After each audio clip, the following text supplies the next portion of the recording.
She was the whore's daughter in a see-through dress, trembling, begging on the throne room floor. Please don't take it off. I'm a virgin. Every wolf in the kingdom waited for the Alpha King to ruin her. Instead, he did the one thing no one, not even the moon, expected. He picked her up, carried her out of the dark, and spent the rest of his life making sure no one ever made her beg again. 10 years, one revolution, and a child who spoke at 3 days old later. The throne is gone, the crown bled gold, and the girl they tried to break became the law itself. This isn't the forced mate story you think it is. This is the one where the monster learns to kneel, where I'm a virgin becomes I'm unbreakable, and where love doesn't just save the girl, it burns the entire kingdom down and builds it back kinder, ready to feel everything. Please don't take it off, I am a virgin, she screamed, but the Alpha King reply shocked everyone. Chapter 1. The night the crown chose to bleed. The kingdom of Lunarthane had one law older than the moon itself. The Alpha King may only claim a Luna with the blessing of the 7 elders. No exception, no mercy, or the crown itself will bleed. For 300 years, no king had dared break it, until Kale Silverfang, the youngest Alpha ever to sit on the obsidian throne. The one they called the Beast of the North because entire armies had knelt or died at his feet. He saw her once, just once, in the muddy market square of Lowtown. Liana, 18 winters, no family name, no dowry, nothing but a threadbare linen dress, the color of old bones. They spat when she passed. Whore's daughter, they hissed. Her mother had warmed half the soldiers' beds before disappearing into the river one winter night. The sin stuck to Liana like smoke that would never air out, yet when Kale's eyes found her, the entire world narrowed to the curve of her throat. The way fear and defiance lived together in her gray eyes, the faint scent of wild mint that clung to her skin even under the dirt. He didn't ask the elders. He didn't care. That same evening, the royal carriage, black as sin, pulled by 6 midnight wolves, stopped in front of the crumbling hut she called home. 2 guards stepped out. The king commands your presence. Tonight. She thought she was going to die. She walked into the throne hall wearing the only clean thing she owned, a thin, almost translucent linen dress that had once been her mother's. Moonlight poured through the high windows and turned the fabric into a veil of silver mist over her skin. Every curve, every single curve, every tremble of her small breasts when she breathed. The shadowed dip of her waist, the soft line between her thighs, was visible to a hall full of nobles who had come to watch the bastard girl be humiliated. Kale sat on the throne, like a god carved from night. When he saw her, his pupils blew wide, black swallowing gold. The air thickened with his scent, pine and storm and raw want. He rose 1 step. 2, the crowd parted like water. He didn't stop until she was backed against a marble pillar, his huge body caging her in. His claw-tipped fingers hooked under the fragile strap of her dress. Liana's voice cracked the silence. Please, please don't take it off. Tears rolled hot down her cheeks. I'm a virgin. I'm begging you, my king, don't shame me in front of them. A growl rumbled in his chest, so deep the chandeliers trembled. But it wasn't anger. It was hunger fighting honor, and honor was losing. He leaned in, lips brushing the shell of her ear so only she could hear. I will have you tonight, little flower. But not like this. Not while you cry. Before we continue, kindly tell us where you are watching from, and don't forget to hit the subscribe button, because every day we have an amazing story that will make your day. Then, shocking every soul in the hall, he swept her up into his arms, her slight body cradled against his chest like something sacred, and carried her through the hidden door behind the throne, straight to his private chambers. He laid her on black silk sheets that smelled of him. The door locked with a final thunderous click. Moonlight painted them both silver. He undressed her slowly, reverently, kissing every inch of skin he uncovered, whispering apologies and praises in the old tongue until her please changed from don't to please, more. When he finally sank into her, it was gentle, almost agonizingly slow. He swallowed every cry with his mouth, wiped every tear with his thumbs, moved only when she clutched at his shoulders and begged in a broken voice, deeper, my king, please, deeper. She came apart twice before he let himself follow, roaring her name like a vow against her throat. Hours later, tangled and sweating and glowing, She lay with her cheek on his chest, tracing the scars there. Outside, the kingdom burned with gossip. The elder stormed the palace at dawn, faces purple with rage. She is unclean. She has no wolf. You have broken the sacred law. Kale stood in only his trousers, Liana's small hand clasped in his, the mark of his claim already blooming dark and beautiful on her neck. He looked every elder in the eye. Then let the crown bleed, he said calmly. I would rather lose a kingdom than lose her. And for the first time in 300 years, the elders lowered their gaze. Because the Alpha King had chosen, and the poor virgin girl from Lowtown, she chose him back. Every night after that, the palace walls echoed with sounds the elders pretended not to hear. Nothing changed the law, but everything changed the kingdom. Because love, raw and defiant and a little bit feral, had finally broken something that was never meant to bend. And her name, Liana Silverfang, became the one they whispered with fear and reverence from that night on. Chapter 2. The Mark That Silenced the Court. The palace woke to the scent of sex and rebellion. Liana felt it before she opened her eyes. The ache between her thighs, the delicious soreness that proved last night had not been a dream. And the heavy, possessive weight of Kale's arm locked around her waist as if someone might steal her while he slept. She turned her face into the pillow and inhaled him, pine smoke, and something darker that belonged only to him. Her heart stuttered. She was naked in the king's bed. The king who had carried her away from 1,000 staring eyes. The king who had waited until her tears turned to pleas. The king who was already awake and watching her. Gold eyes burned in the dawn light. His thumb traced the fresh bruise on her throat. Not quite a bite yet, just the promise of teeth. Morning, little flower, he murmured. Voice, gravel, and honey. She tried to speak. Nothing came out but a shy, cracked sound. He smiled, slow and dangerous and tender all at once, and pressed his lips to the bruise. Once, twice, a third time that lingered until her toes curled. I need to mark you properly, he said against her skin. Not just for me, for them. So the entire kingdom knows you are mine to protect, mine to worship, mine to die for. Her stomach flipped.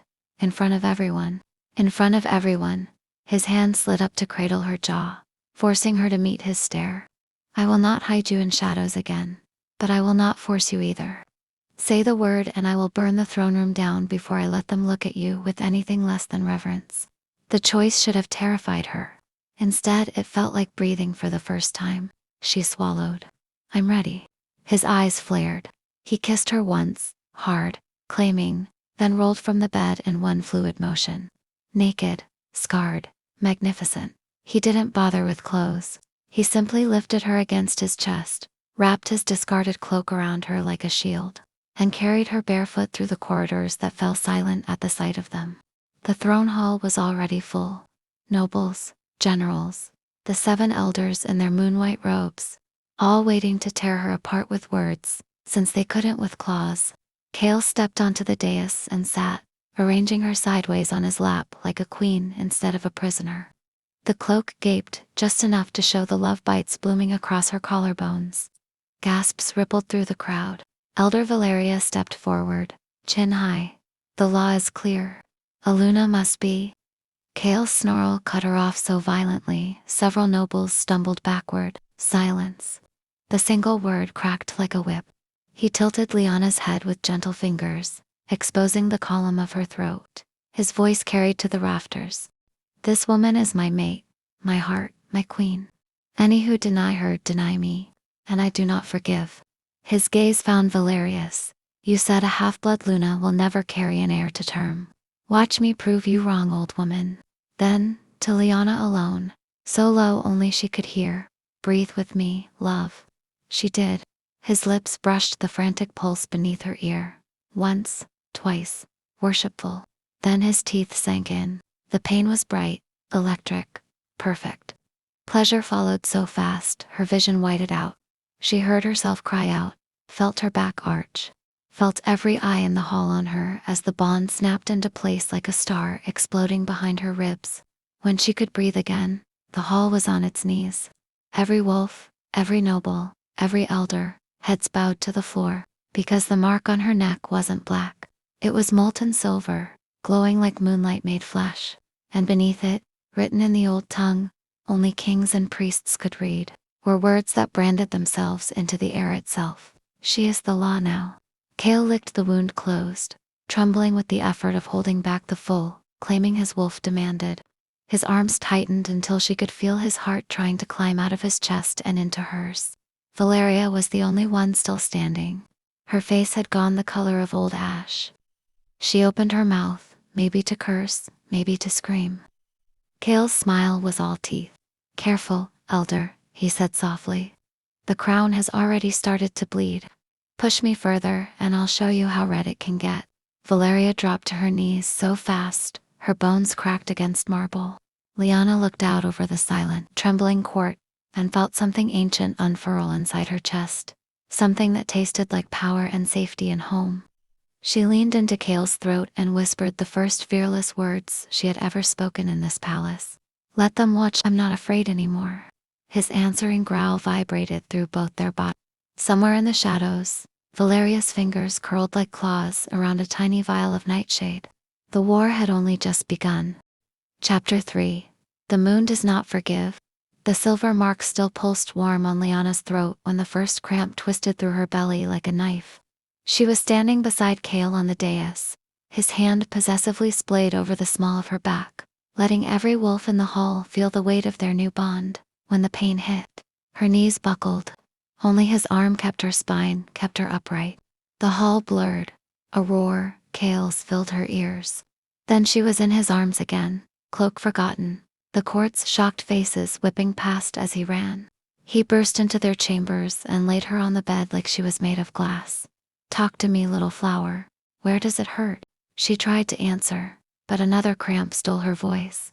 Blood, bright and impossible, bloomed between her thighs, soaking the white shift she'd thrown on that morning. Cale went unnaturally still.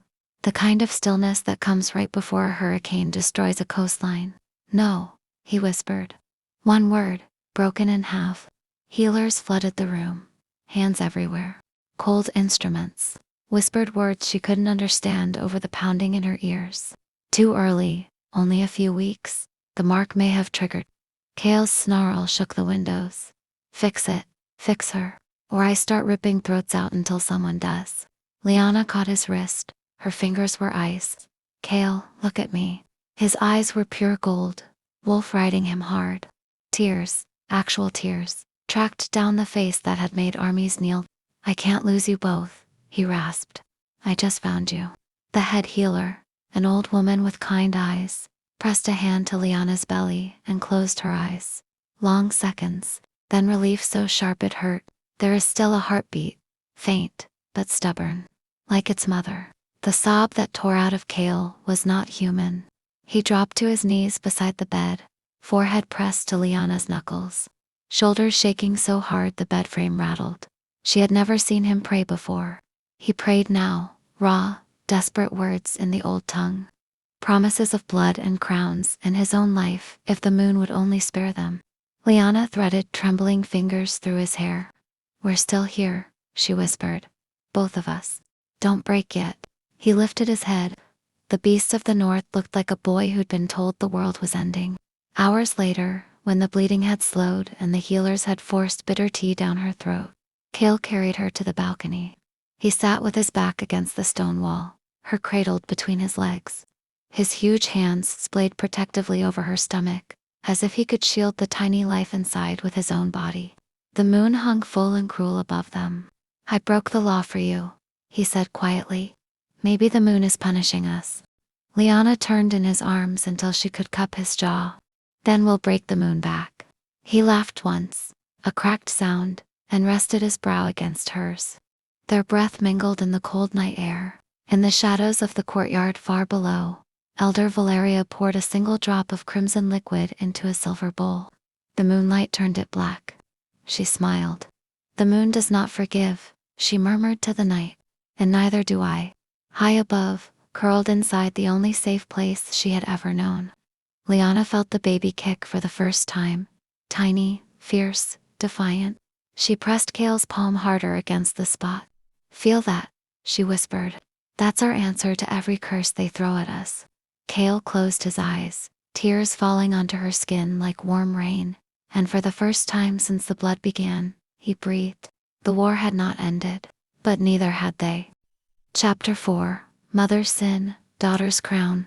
The kick came again, stronger, like the child inside her was already impatient to fight the world. Kale's whole body shuddered with wonder. He pressed his lips to the place where the tiny foot had struck, a silent vow. Then the doors exploded open.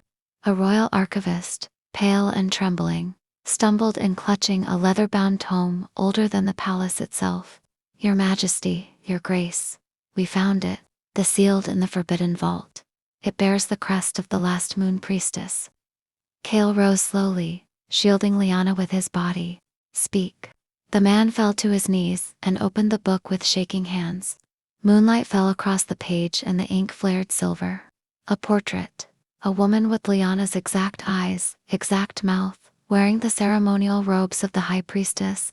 Beneath it, in blood-red script, Liana Voss, betrayed 19 winters ago by King Aldrich, raped beneath the blood moon, cast out. Her child, born of violence and sacred blood, will either heal the throne or shatter it forever. The room went deathly quiet. Liana felt every heartbeat in the kingdom at once. Her mother had not been a whore.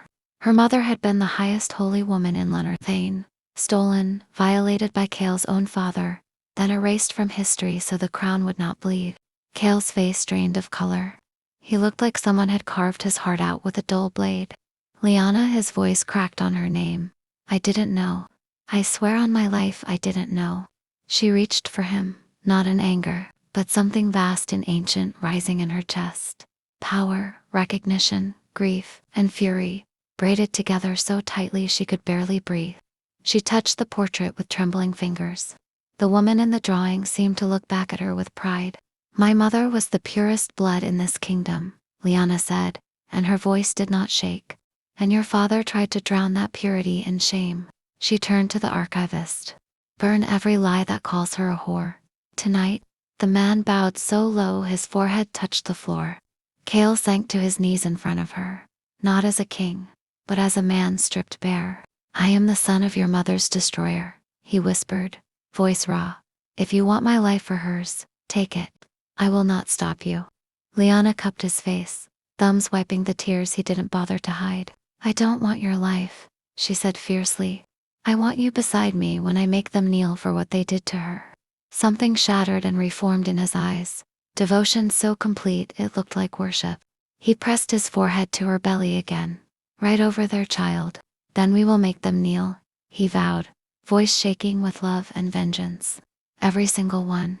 Far below in the old temple crypt, Elder Valeria stared into a mirror of black glass. The reflection that stared back was not her own. It was Liana Voss, eyes burning silver, mouth curled in a smile sharp as broken moonlight. You kept my daughter alive, the reflection whispered. Good. Now watch her burn your world down. Valeria's hand tightened around the mirror until blood dripped between her fingers. In the royal chambers, Liana felt the baby turn, restless, hungry for justice. She looked at Kale, still on his knees before her, and felt the crown that had never been meant for her settle on her head, like it had been forged for her alone. The moon outside trembled. For the first time in 300 years, it looked afraid. Chapter 5: 7 Nights of Siege. The moon had barely set when the war horns sounded. Not the ceremonial silver horns of parade, but the deep bone-rattling bronze horns that had not been blown since the last rebellion 2 centuries ago. They meant one thing. The elders had declared holy war. Kale was already moving, armor half-buckled, eyes wild gold. Stay here, he ordered the guards at the chamber door. If the walls fall, you fly her out through the northern pass. You do not let her die, swear it. The captain dropped to one knee, fist over heart. On my soul, my king. Liana caught Kale's wrist before he could leave. No, she said, voice steady, even though her heart was thunder. I fight with you. He opened his mouth to argue. She saw the terror flash across his face. The fear of losing her and the child in one night, but she pressed 2 fingers to his lips. Your father took my mother's choices. You will not take mine. Something fierce and proud flared in his eyes. He kissed her fingertips once, hard, then nodded. Minutes later she stood on the inner wall in borrowed leather armor too big for her frame. Belly just beginning to round beneath the breastplate, silver mark blazing at her throat like a war brand. Below the combined banners of 6 elder houses marched beneath a white flag painted with a broken moon, the symbol of excommunication. Valeria's voice carried on the wind, magically amplified. Surrender the false Luna and the abomination she carries, and the true king may yet be spared. Kale's answering roar shook snow from the battlement. Then come and take them from me. The first night, fire arrows turned the sky into a burning tapestry. The second night, siege towers crashed against stone, while wolves howled beneath the walls. By the fourth night, the outer ward had fallen and the palace itself was ringed in steel. Liana never left the wall. She learned quickly that the child inside her was listening. When she laid her palm to the cold stone and whispered to the moon, pale light answered, sliding down the walls like liquid mercury, burning any traitor who touched it. On the 6th night, Kale took an arrow meant for her. It punched through the gap in his shoulder plate. He didn't even stagger, just snapped the shaft and kept fighting, blood running black in the torchlight. Liana felt the wound like it was her own. Rage, pure and holy, rose in her throat. She stepped to the edge of the battlement, hair whipping in the storm wind, and raised both arms. Enough. The word cracked like a whip of moonlight. Every torch on the battlefield guttered out at once.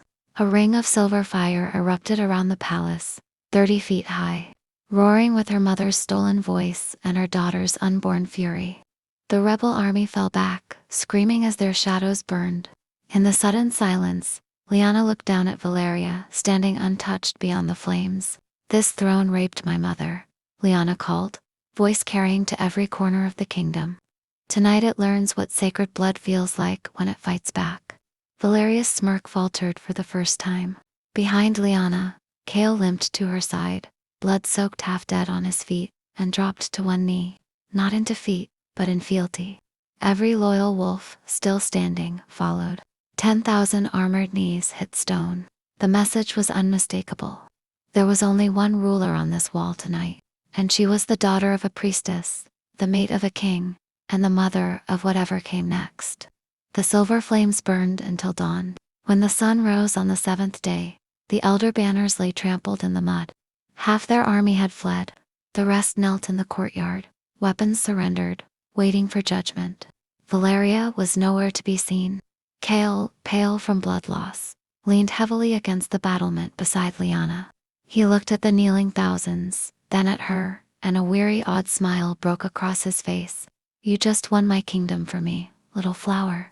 No, she answered, hand resting over the child who had helped her call the moon itself to war.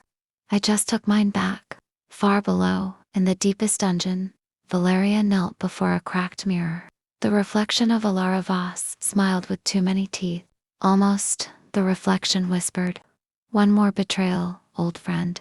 Then the real war begins. The siege was over. Chapter 6. Drink from me or die. The crown was still bleeding, and now Kale was bleeding with it. They found him at dawn, slumped against the battlement where he had stood beside her through the night. The arrow wound in his shoulder had turned black. Veins of poison spiderwebbed across his chest like frost on glass.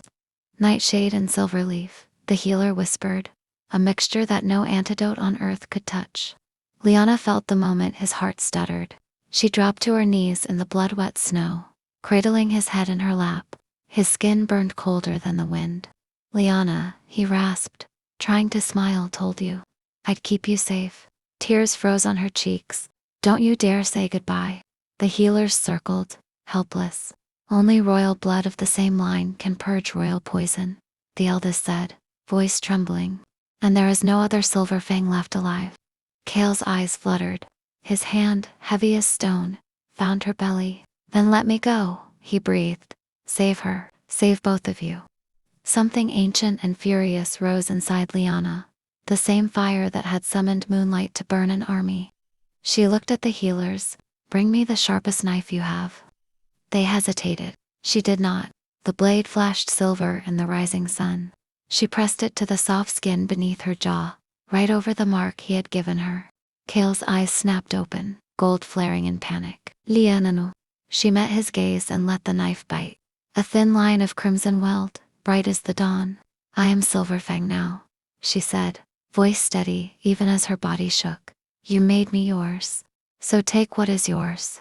Before he could argue, she cupped the back of his head and pressed the wound to his lips.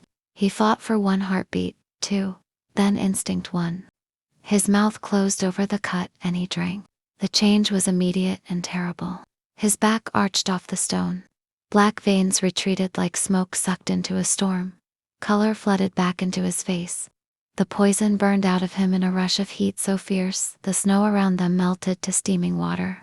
When he pulled away, gasping, the wound on her throat was already closing, silver mark glowing like molten metal. He stared at her in stunned silence. Then he dragged her into his arms so tightly she could feel both their hearts hammering against each other. "You mad, impossible woman," he choked, voice raw with tears and wonder and something fiercer than love. "You just rewrote death itself." Liana buried her face in his neck, breathing him in. "Alive, alive, alive. I told you," she whispered against his pulse. "I choose us. Every time. In every life." Behind them, the kneeling army watched their king rise, whole and glowing with his queen's blood on his lips, and understood something new. The throne no longer belonged to the Silverfangs alone. It belonged to the woman who had just bled for it. In the deepest dungeon, Valeria stared into the cracked mirror. The reflection of Liana Voss was gone. In its place stood Liana, silver mark blazing, eyes ancient and unforgiving. The mirror shattered into 1,000 pieces. Valeria screamed once, short, sharp, final, as the shards turned to moonlight and sliced her from the inside out. Up on the battlements, Liana felt the scream die in the wind. She looked south, toward the horizon where the first winter storm gathered. The baby kicked hard, as if to say, "Ready?" Liana rested her hand over the small, fierce life and smiled a smile that belonged to queens and priestesses and mothers and monsters all at once. "Let them come," she said softly. Kale laced his fingers through hers, still tasting her blood on his tongue, still trembling with the miracle of being alive because she refused to let him go. Side by side, blood-stained and unbreakable, they turned to face whatever war still waited, because the crown had bled. Chapter 7. The Child Who Casts No Shadow. The storm arrived 3 nights later, black clouds swallowing the moon until lunar Thane drowned in darkness. Liana woke gasping, hand flying to her belly. A cold deeper than winter had settled inside her, right where the baby moved. Kale was already on his feet, sword half drawn, eyes scanning the shadows. "What is it?" She couldn't speak at first, because when she looked down, her swollen belly cast no shadow on the sheets. Even though the fire roared high and candles blazed on every wall, the child inside her was drinking the light. Panic clawed up her throat. Kale saw it too. His face went white beneath the blood, still crusted from battle. He dropped the sword and fell to his knees beside the bed, both palms spread over her stomach as though he could shield the baby with his own body.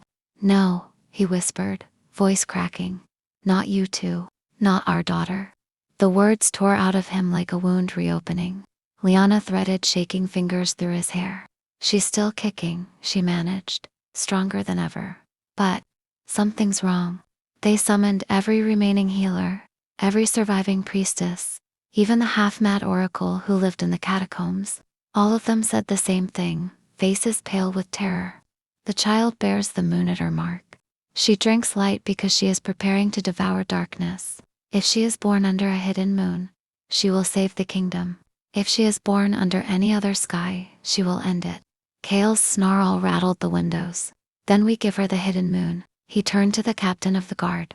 "Clear the highest tower. Remove every torch, every candle, every shard of glass that might catch starlight. I want that room blacker than the void itself." They worked through the night. Liana sat wrapped in furs, while wolves and men alike stripped the observatory tower bare, painting walls with pitch, sealing shutters with iron. Kale never left her side. Every time another cramp rippled across her belly, his hand was there, steadying, promising, shaking. At the final hour, when the storm howled like a dying god and the moon was completely smothered, he carried her up the spiral stairs himself. The tower room was absolute darkness. Not a single photon dared enter.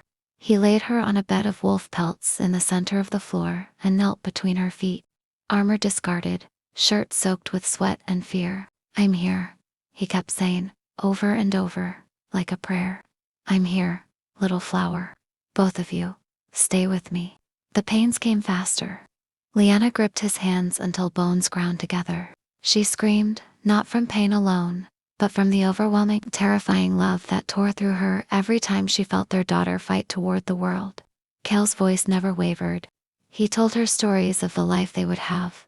Spring mornings in the wildflower fields. Their daughter chasing butterflies while he chased both of them. Laughter loud enough to scare the stars.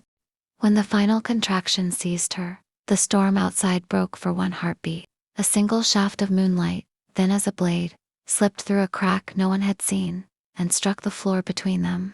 The baby crowned in that silver light. Kale caught her with steady hands, tears falling onto her tiny, perfect face. The newborn did not cry. She opened her eyes, silver, ancient.com, and looked straight at her father. The shaft of moonlight vanished. Every shadow in the kingdom returned at once, as if the world itself exhaled. Only one shadow remained missing. The infant in Kale's arms cast none at all. He lifted her carefully, reverently, and placed her on Liana's chest. Liana's sob was half laugh, half prayer.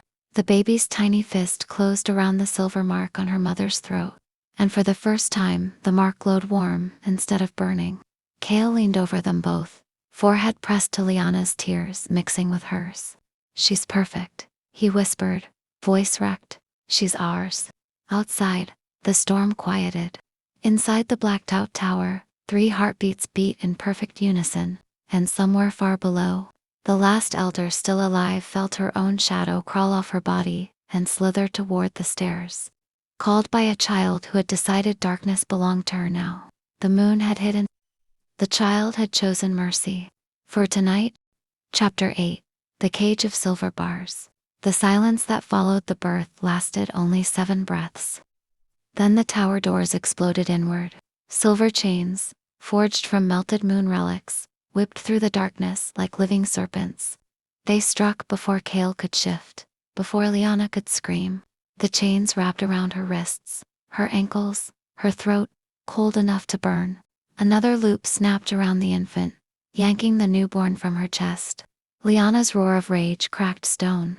Kale lunged, half-shifted, claws raking the air. But a second volley of chains caught him mid-legging him across the throat and slamming him to the floor. The impact drove the air from his lungs. Blood sprayed across the pelts. Valeria stepped out of the darkness that should not have existed in that sealed room, flanked by 6 masked priests in moon-white robes. Her face was calm, almost serene, the face of someone who had waited 19 years for this moment. "Hello, daughter of Alara," she said softly. "The moon has need of its stolen light." Liana strained against the chains. The silver seared her skin, but the pain was nothing compared to the emptiness, where her baby had been a heartbeat ago. "Give her back," she said, and her voice was quiet, deadly, the voice that had once summoned fire to burn an army. Valeria smiled. "She was never yours to keep." Kale surged up, chains cutting deep into his throat, eyes pure molten gold. "Touch them, and I will unmake you." Valeria lifted the infant higher. The child did not cry. She simply watched with those ancient silver eyes. "You already unmade yourself, boy," Valeria said. "When you put a priestess's daughter on the throne, the moon requires balance. Light for light, blood for blood." She turned and walked into a slit of darkness that opened in the wall like a wound. The chains dragged Liana after her.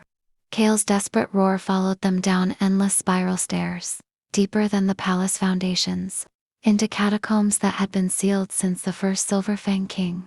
They stopped in a circular chamber lined with bars of pure moonlight, silver made solid, a cage that no wolf could break. Valeria laid the baby in a cradle of black glass at the center. The infant's tiny hand opened and closed, reaching for a mother she could no longer see. Liana was thrown against the bars. The silver burned like acid, but she pressed closer anyway. "I'm here, baby," she whispered, voice cracking. "Mama's here." The child's eyes found hers through the bars, and the smallest smile curved her mouth, as if to say, I know. Valeria knelt outside the cage, stroking the baby's cheek with a tenderness that made Liana's stomach turn. The ritual begins at the next new moon, she said. We will drain the moon eater's light and return it to the sky where it belongs. The throne will be clean again. The half-bloodline will end. She stood. You may watch. It is the only mercy I can offer the daughter of my oldest friend.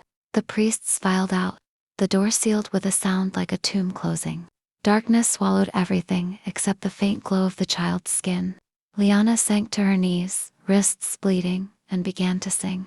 An old lullaby her mother had hummed on the nights the soldiers came too close. The notes trembled, but they were steady. Across the kingdom, every wolf still loyal to Kale woke with the same song in their blood. In the ruined tower, Kale tore the silver chains from his throat with his bare hands, flesh smoking, and howled a sound that shattered windows for miles. He was coming, and the moon itself trembled, because it finally understood. It had taken the wrong mother's child.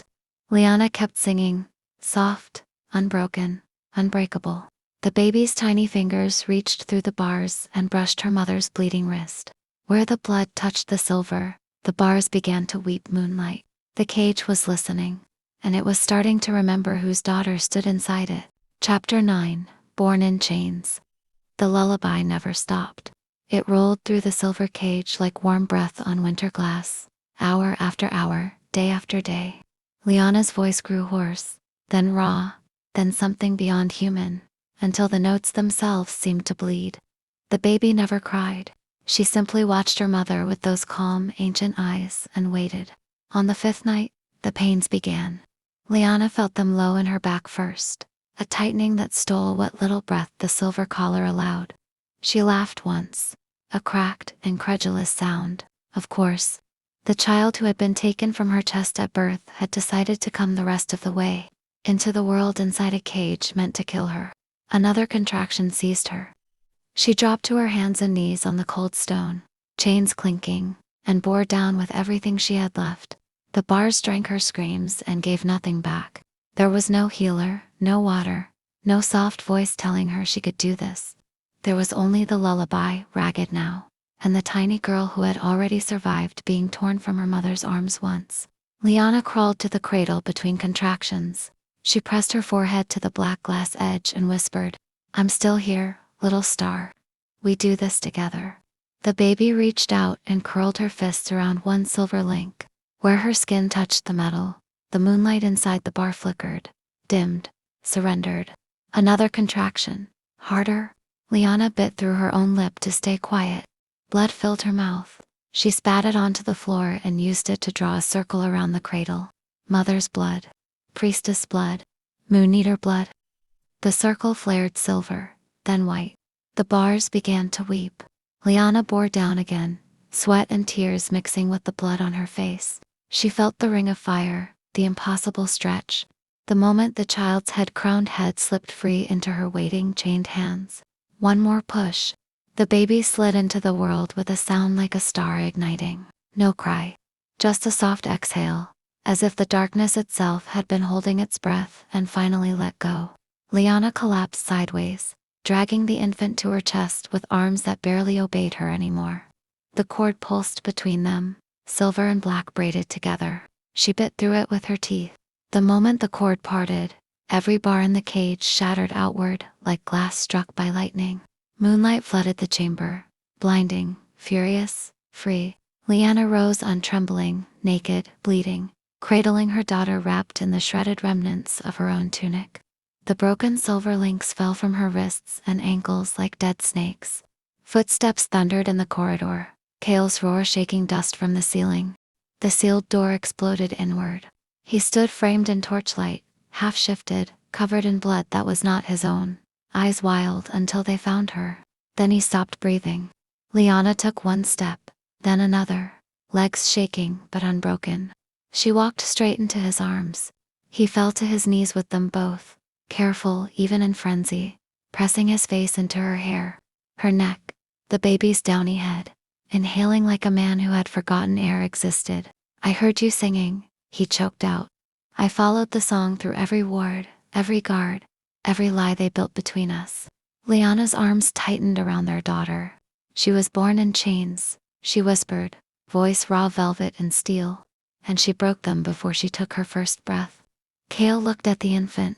The child opened her eyes and met his gaze without fear. In that moment, every remaining torch in the catacombs flared white, then died. When the light faded, the corridor behind Kale was lined with the bodies of every priest who had stood in his way.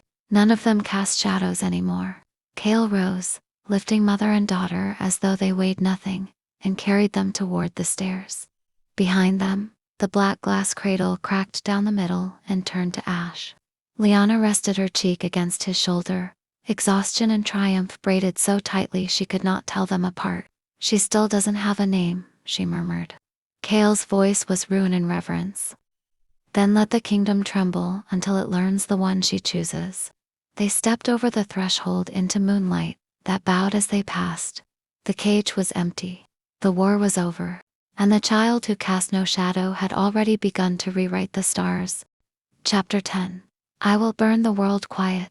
Moonlight followed them up the stairs like a living thing. Every step Kale took left bloody footprints. Yet he never faltered. Liana's head rested against his chest. The baby slept between them. Tiny fist curled around the silver mark on her mother's throat, as if she had always belonged there. They emerged into the great hall at dawn. The surviving court was already gathered, nobles and soldiers on their knees, faces streaked with tears and terror. They had heard the song. They had felt the cage shatter. They knew something irreversible had happened beneath their feet.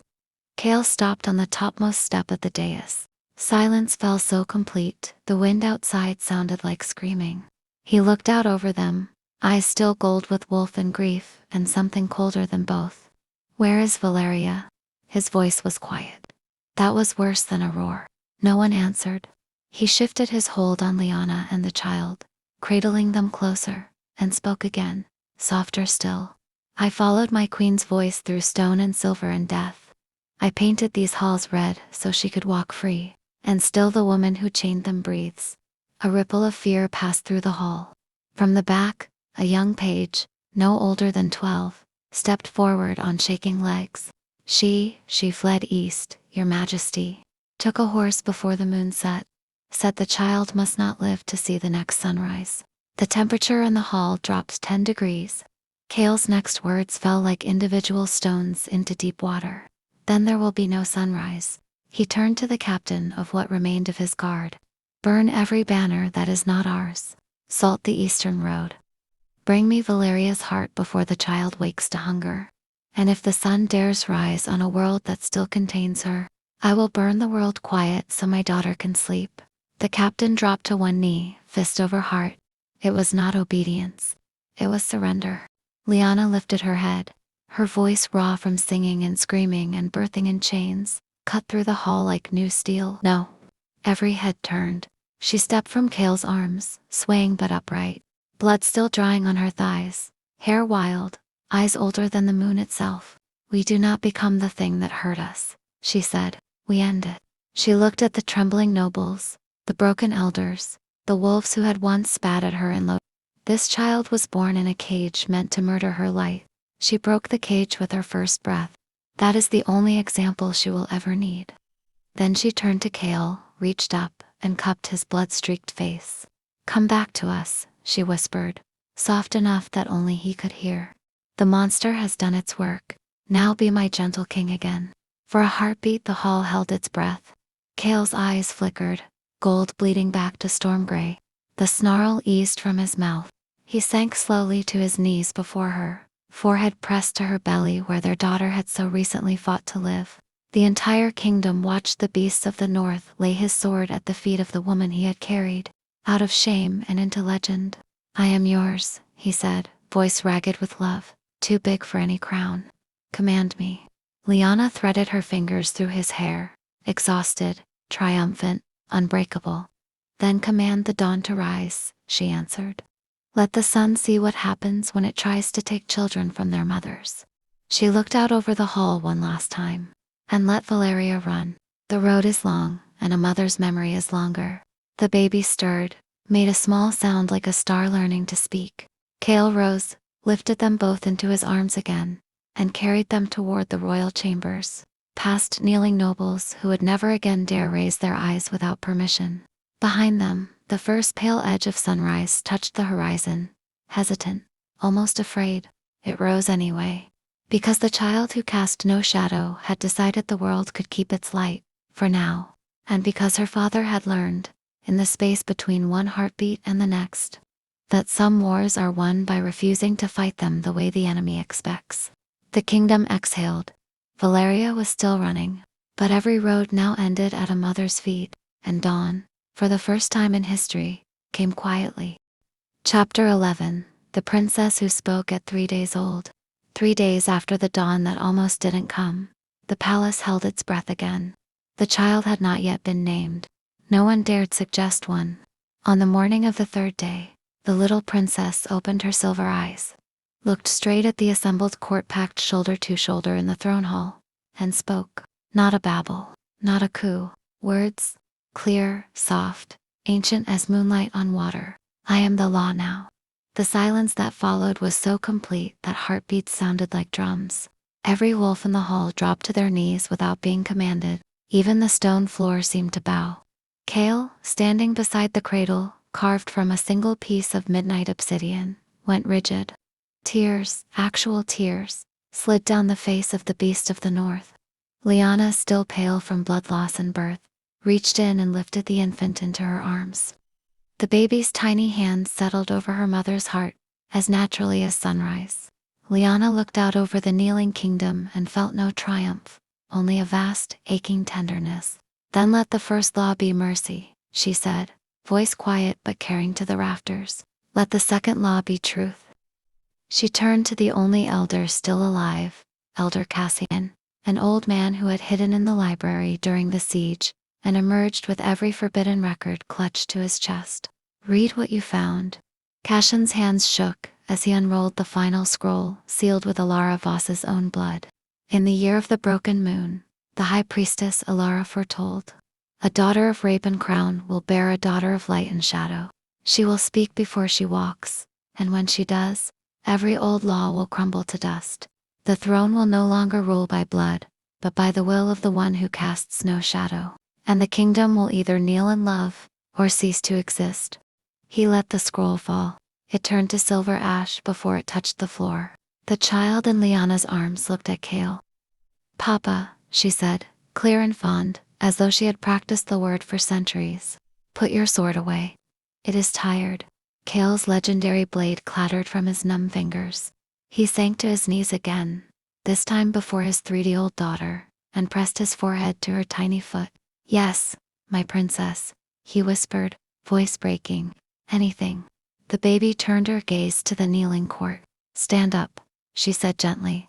Shadows are for hiding sins. There are no more sins here. Thousands rose as one. Then she looked at the empty place where the elders' thrones had once stood. Valeria is afraid, the child announced, almost kindly.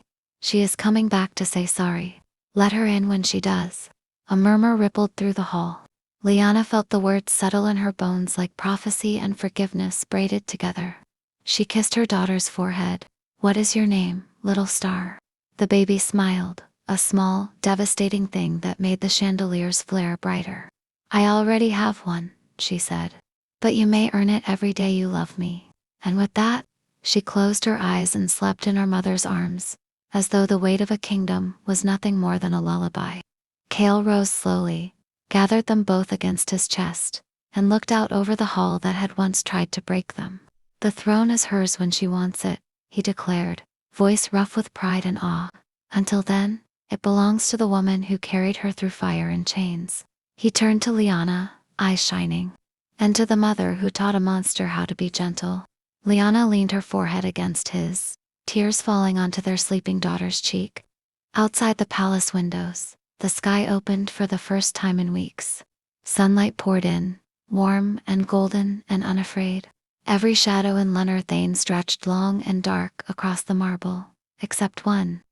The child who cast no shadow slept on, dreaming of a world gentle enough for monsters to lay down their swords. And in the distance, a lone rider in tattered white robes, approached the gates, weeping, hands empty, ready to kneel. The kingdom waited, because its newest ruler had already spoken, and love had won before the war ever began. Chapter 12. The Crown That Bled Gold. The throne hall stood empty on the morning of the 10th anniversary. No banners, no guards, no courtiers. Only 3 people walked its length beneath a ceiling painted with new constellations. A king, a queen, and the small barefoot girl who led them by the hand.